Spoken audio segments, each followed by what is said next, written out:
Abre a sua Bíblia, por favor, em Salmo 64. Salmo 64, versículos 9 e 10. Quero convidar você que me assiste em casa também, ou pela Fonte TV, ou você que me ouve pela Fonte FM, pela AM também, Aliança AM, a pegar a sua Bíblia, acompanhar a leitura da palavra com a sua Bíblia. Você que me assiste pela rede social também, pegue a sua Bíblia, acompanhe a palavra. Todo mundo abriu aí? Então feche os seus olhos por um momento. Senhor, o Senhor já tem enchido o nosso coração nessa manhã com esses testemunhos, com o louvor, com a ministração das ofertas. Oh Deus, obrigada pela oportunidade que temos de cultuar o Teu nome. Muito obrigada, Senhor. Fala conosco pela palavra. Oh Deus, me ajuda a transmitir aquilo que o Senhor colocou no meu coração nessa manhã. Fala aos irmãos que estão em casa também, Pai. Em nome de Jesus eu te peço. Amém. Vamos lá.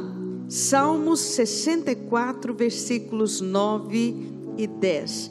E todos temerão e anunciarão as obras de Deus. Aleluia. A minha tradução diz todos os homens, não é? Mas homens no sentido geral, no sentido genérico.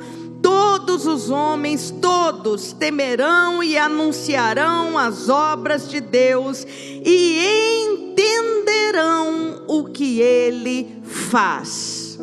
Tem alguém na sua família aí que você acredita que precisa encontrar-se com Deus, se converter, entender as obras de Deus? Tem alguém que está com a mente obscura ainda, que não entende as obras de Deus, não percebe, não se converteu?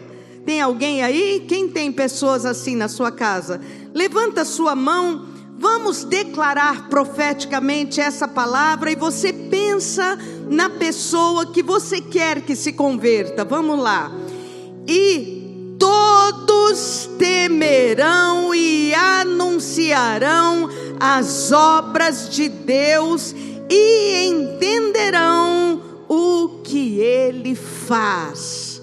Eu declaro isso sobre a minha casa, eu declaro isso sobre a minha família, eu declaro isso sobre aqueles que ainda não entendem, que ainda têm a sua mente obscurecida. Amém? Então, este texto agora, o versículo 10 diz: o justo se alegra no Senhor e nele confia. Os de coração reto, todos se gloriam, não é? Todos se alegram, todos são abençoados. Quem hoje se alegrou com os testemunhos dos nossos irmãos aqui? Me alegrei muito, viu, queridos? Celebrei a Deus pela vitória de vocês. Aleluia. Os justos se gloriam, se alegram, mesmo na pandemia, mesmo nas ameaças, mesmo nas dificuldades, mesmo nos problemas. Agora eu quero, com esta base, tendo isso em mente, eu quero abrir numa história. 2 Reis capítulo 5. 2 Reis capítulo 5. Vamos lá. Uma história conhecidíssima. E eu quero, hoje de manhã, quando eu estava pensando e orando sobre a palavra, não é? Agora cedo, me veio à mente esse texto. E eu quero falar com você sobre este texto.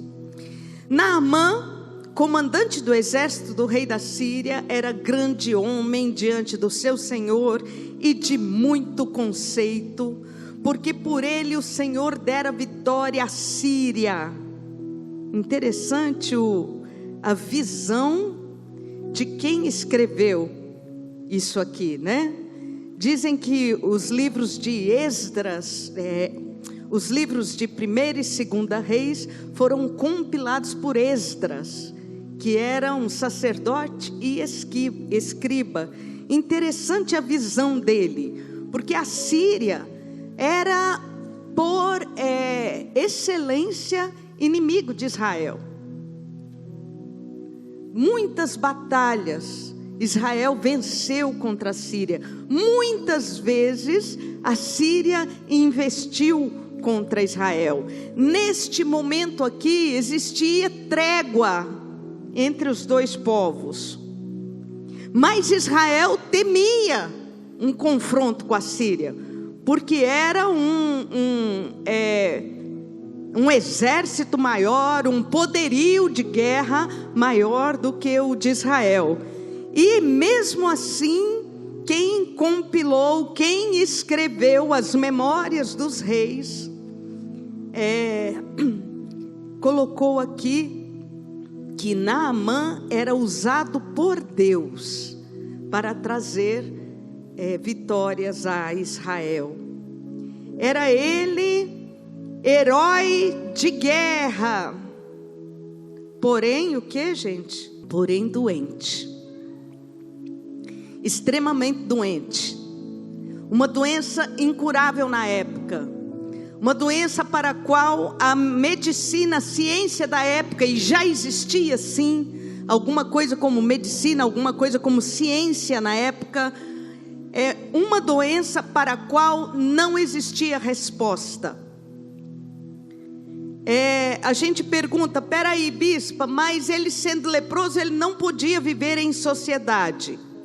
Isso nas leis de Israel. Eu também fiquei com essa pergunta há muito tempo. Como é que ele era comandante de exército, herói, general e tal, e vivia lá com a família, porque estava com a esposa, se ele era leproso? Ele não era israelita, ele era assírio. As leis relacionadas à lepra foram dadas por Moisés a Israel. Portanto, Naamã não estava sujeito a essas leis. Por isso ele vivia ainda em sociedade, mesmo sendo leproso.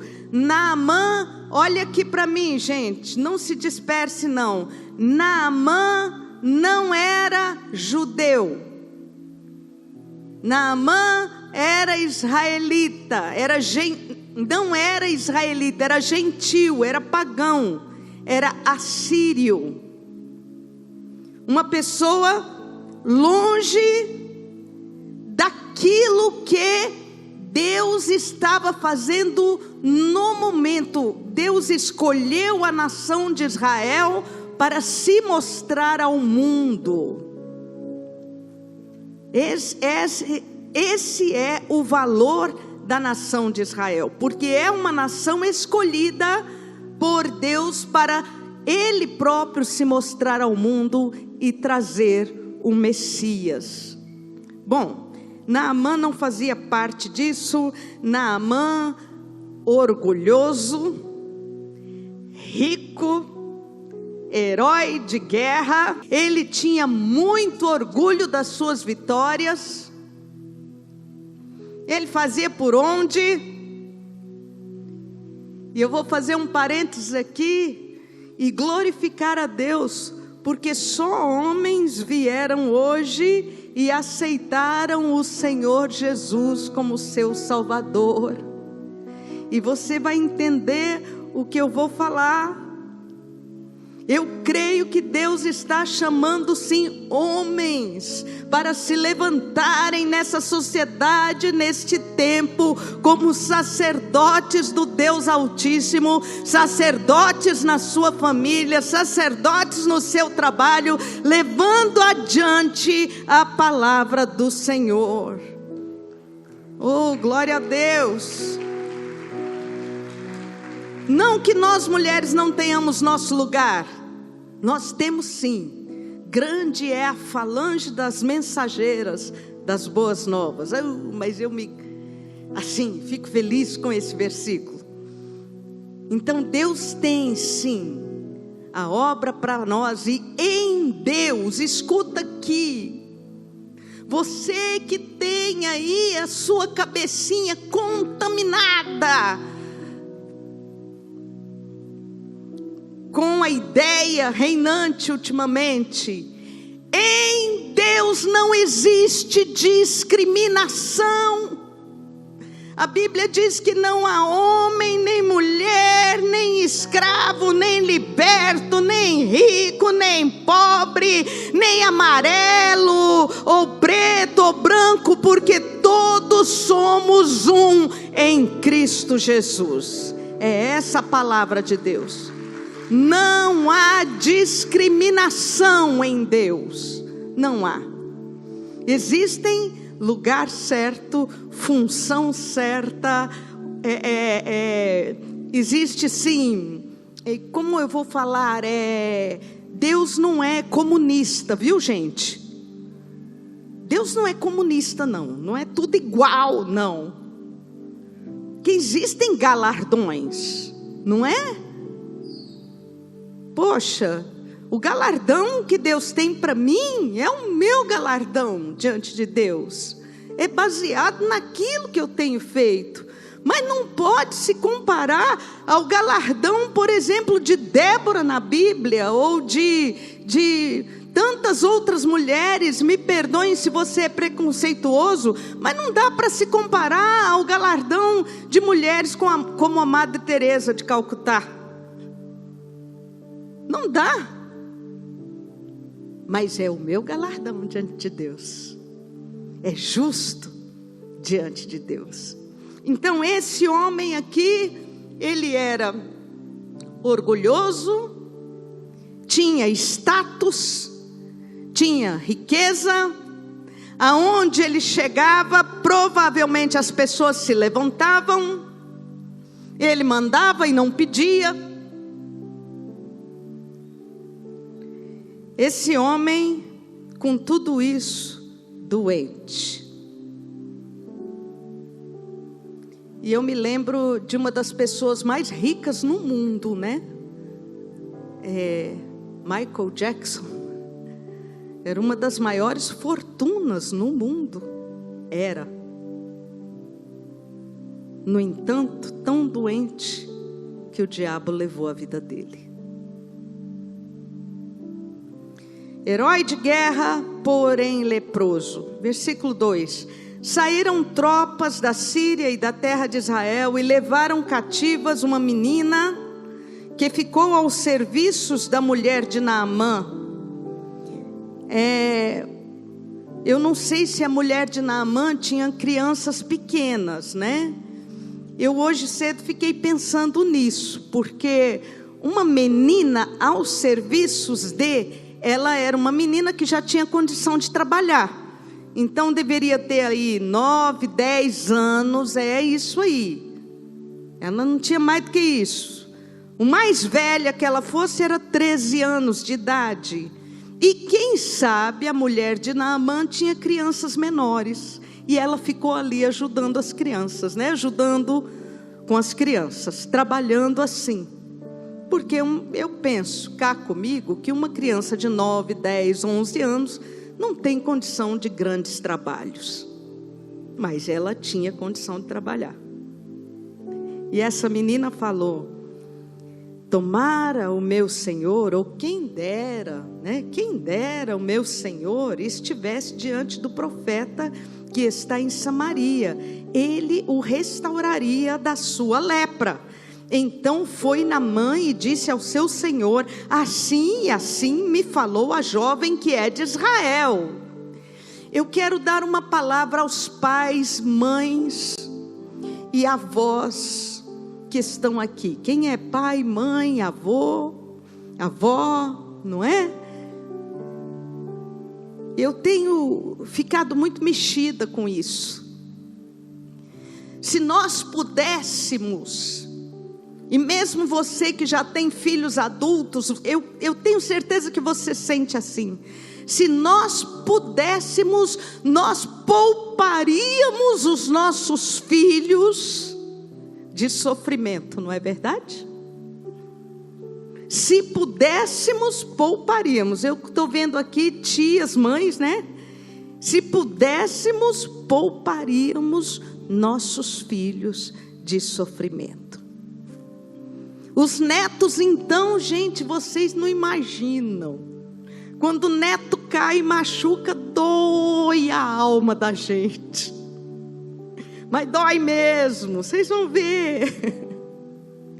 Então, mas olha, vai existir vão existir momentos na vida em que nós não vamos poder estar perto. Em que o nosso amor não vai conseguir proteger. Vão existir momentos na vida em que os filhos, aqueles anjinhos que nós criamos e amamos tanto, vão ter que decidir. E eles provavelmente não terão você por perto, ou se tiverem você por perto, a sua palavra não terá a mesma força na decisão deles. Essa menina aqui, eu não duvido que ela foi muito bem criada e na lei do Senhor. Mas chegou um momento em que a mamãe não estava perto para proteger mais, em que o papai não estava perto. A Bíblia não diz o que aconteceu com os pais daquela criança, talvez até mortos. Tiraram tudo daquela menina, mas escuta aqui, não tiraram a fé do coração daquela menina. A melhor coisa, pai, mãe, eu estou vendo aqui tantos pais, tantas mães, tantos avós. A melhor coisa que a gente deixa para filhos e netos se chama fé. Se chama fé. Fé em Deus. O apóstolo Paulo falou isso para Timóteo. Olha, Timóteo, lembra que desde criança você sabe as sagradas letras que podem te conduzir para a salvação. Quando a gente não tem mais aquela força para proteger os nossos filhos, a fé vai protegê-los. Quando a gente não tem mais a força para guardar, para direcionar, para mostrar qual é o caminho certo, a palavra de Deus vai ser lâmpada no caminho deles. Vai ser luz e vai ser proteção no caminho deles. Levanta a mão, você que é mãe, pai, avô, avó, porque os avós têm grande influência também. Levanta a mão, vamos orar, diga assim comigo: Senhor Jesus, me ajuda a transmitir a fé e o temor do Senhor ao coração dos meus filhos. Tiraram tudo daquela criança, a terra dela, a casa dela, tiraram dos pais, mas não tiraram a fé do coração daquela criança. A fé ninguém tira, o temor a Deus ninguém tira. Ensina a criança no caminho em que deve andar e ainda quando for velho, não se desviará dele. É isso que diz a palavra do Senhor. E se desviar, porque tem gente que vira para mim e fala assim: bispa, mas eu criei meu filho na igreja e ele está longe de Deus. Me perdoa, talvez você criou na igreja, mas a igreja não estava dentro da sua casa. A palavra não estava lá dentro da sua casa. E ele desviou. Deixa eu te falar, os filhos pródigos voltam. A palavra está plantada. Os filhos pródigos voltam. Oh, glória a Deus, aleluia, glória a Deus. Ah, quem dera meu Senhor estivesse lá diante do profeta em Samaria, ele o restauraria da sua lepra. Então foi Naamã e disse ao rei, não é? E o rei mandou uma carta, não é? Para o rei de Israel. Respondeu o rei da Síria: vai, anda, enviarei uma carta ao rei de Israel. Ele partiu, levou consigo 10 talentos de prata, 6.000 siclos de ouro e 10 vestes festivais. Era aquelas roupas de sheik, viu? Bordada a ouro, essas coisas assim, bem bonita, bem chique, né?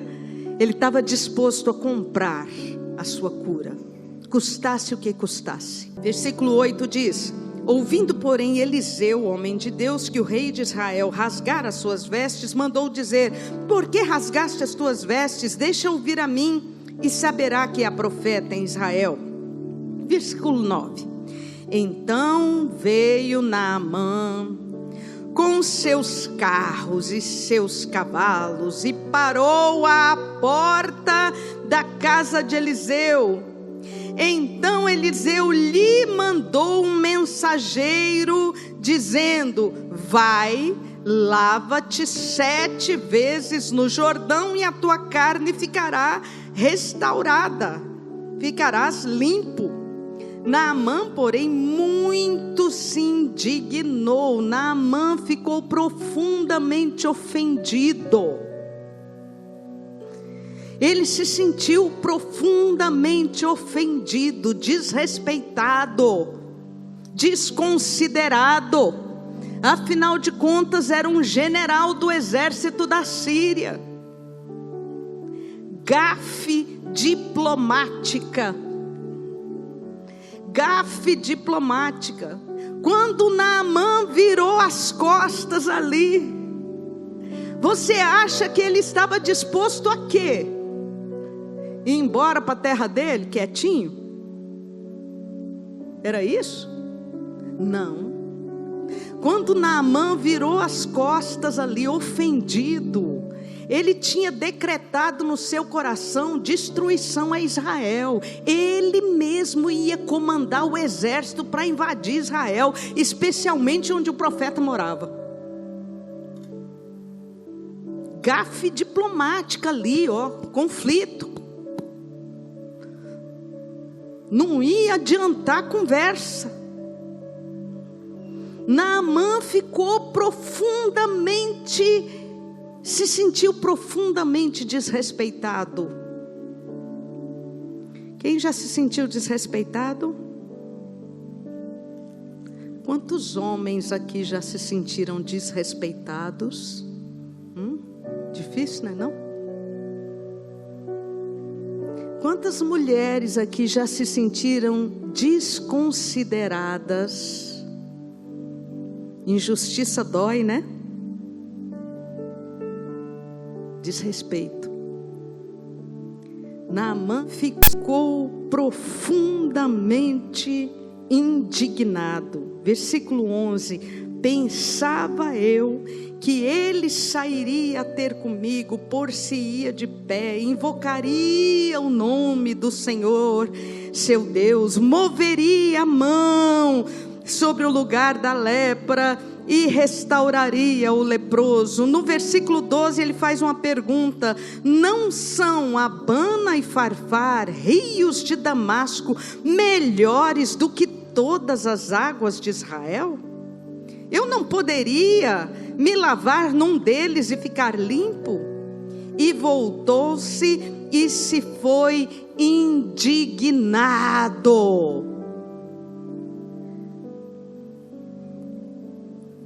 Muitas vezes a gente busca a Deus por uma resposta. Muitas vezes a gente busca a Deus por um milagre.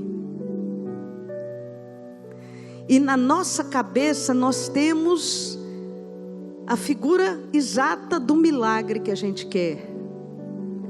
Mas quem aqui nessa manhã pode declarar comigo que Ele é Senhor e que Ele sabe de todas as coisas muito mais do que você? Você pode declarar isso?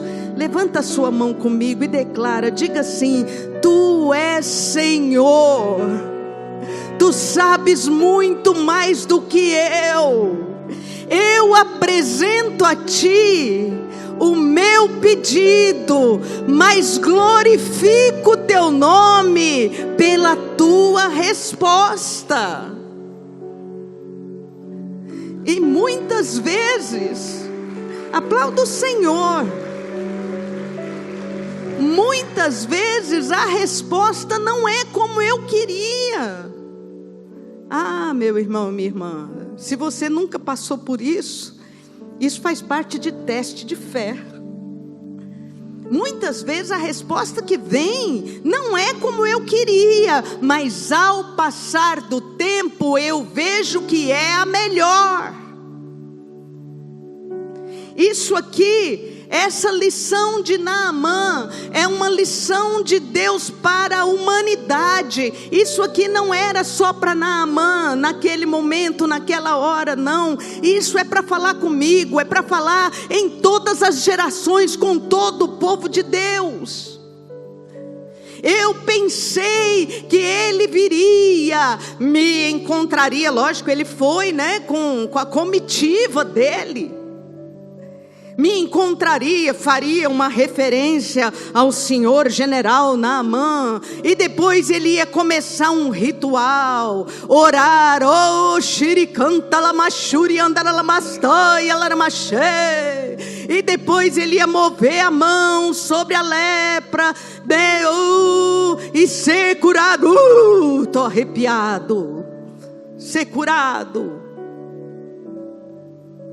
Se você busca um milagre, não coloque Deus numa caixinha de fósforo. Deus vai responder como Ele quiser. Não busque um protocolo, não busque um ritual, busque um milagre. Deus é que sabe como Ele responde. Deus é que sabe como ele responde. E o profeta virou para ele, nem foi receber. Mandou talvez Geazi, né? Mandou Geazi lá falar para ele: vai tomar banho no rio 7 vezes.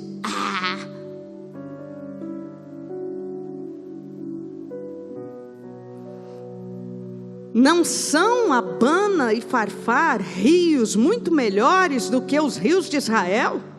Se é para tomar banho, eu tomo banho lá no meu rio, lá perto da minha casa, o rio Abana. Deixa eu te falar, filho, não é não. Não é não. O profeta era israelita, a terra era de Israel, porque Deus escolheu Israel para se mostrar ao povo. O rio era o rio Jordão, porque ele fala do rio da vida, Jesus Cristo. Aquele que beber da água que eu lhe der, a água que eu lhe der se fará nele um rio que jorra para a eternidade. É o rio da vida. Abre a sua Bíblia lá, por favor, em Apocalipse 22, versículos 1 e 2. Eu vou ler aqui na tela. Apocalipse 22, versículos 1 e 2. Então o anjo me mostrou o rio da água da vida, claro como cristal, flui do trono de Deus e do Cordeiro. No meio da rua principal da cidade santa, de cada lado do rio estava a árvore da vida, que frutifica 12 vezes por ano, uma por mês. As folhas da árvore servem para a cura das nações. Não é qualquer rio. Não é qualquer rio, tem que ser o rio de Deus. Não é qualquer filosofia, tem que ser Cristo Jesus o Senhor. Não é qualquer ideia, é o Rei dos Reis, Senhor dos Senhores. Não é religião, é Jesus Cristo, Filho do Deus vivo. Não pode ser qualquer rio, não. que ser no Jordão, tem que ser no rio. E o número 7, bispa, tem alguma coisa aí no número 7? 7 vezes? Não, número 7 aponta para Deus, é o número da perfeição. É por isso que o profeta não foi lá, porque quem iria realizar o milagre era fé e obediência no Deus que pode todas as coisas. Obediência em Deus, fé em Deus, foi o que salvou a menina na casa de Naamã, e era o que salvaria Naamã. Volta, por favor, põe na NVI para mim o versículo 5 novamente na tela.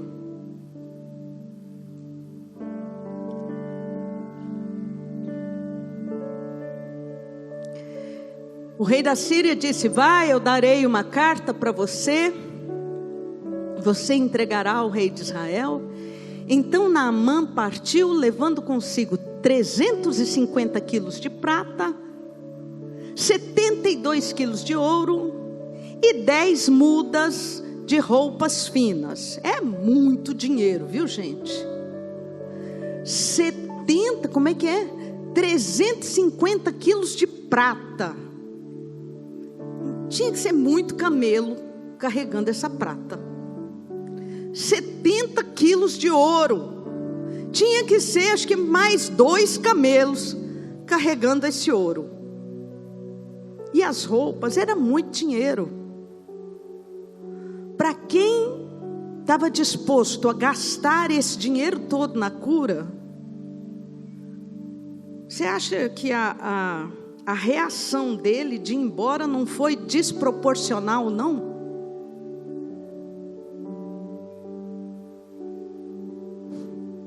Vou embora. E ele estava disposto a ir embora mesmo, e ele ia voltar e acabar com tudo. Ele se sentiu desrespeitado como general. Vou embora. Mas poxa, ele trouxe tanto dinheiro. Você sabe o que acontece? Para Naamã descer ao rio e se mergulhar no rio, ele teria que se despir.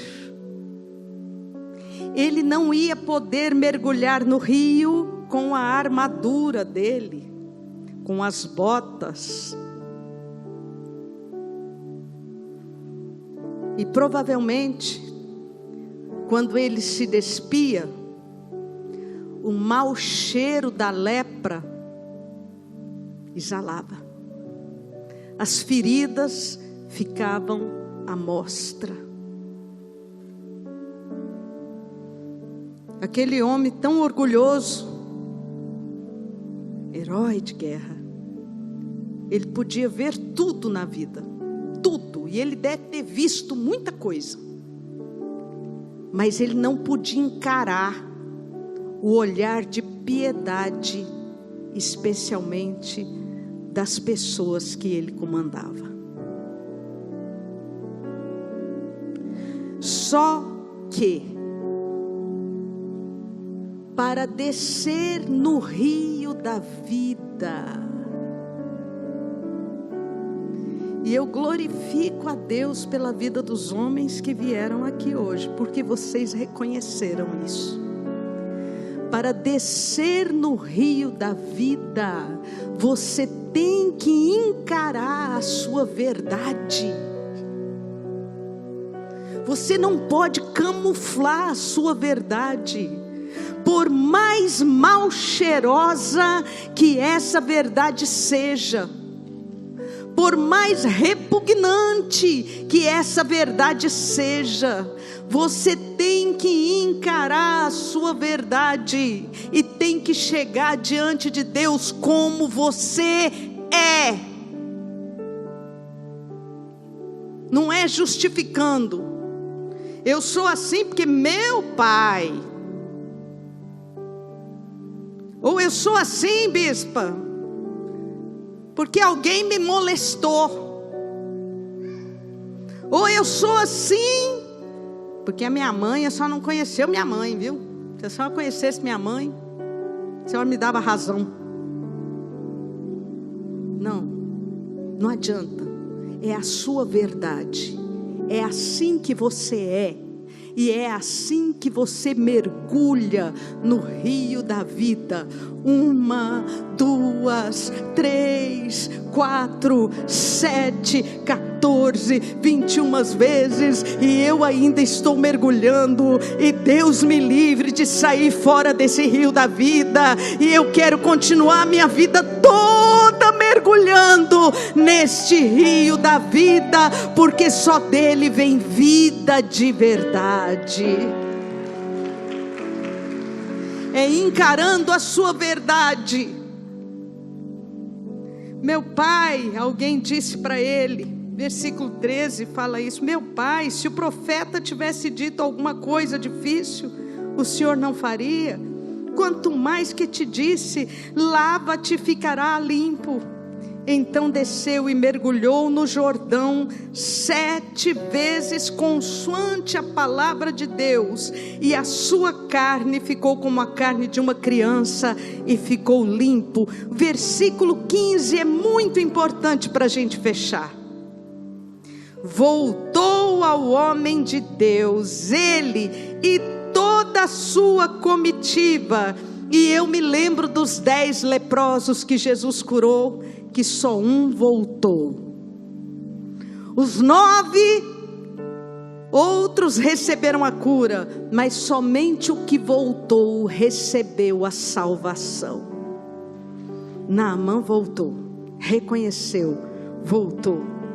Veio e se pôs diante dele, do profeta, e disse: eis que agora eu reconheço que em toda a terra não há Deus senão em Israel.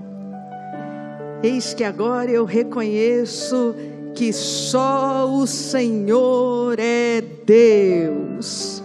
Quem aqui por experiência própria, é a sua experiência, você pode levantar a mão e dizer: eu reconheço que só o Senhor é Deus.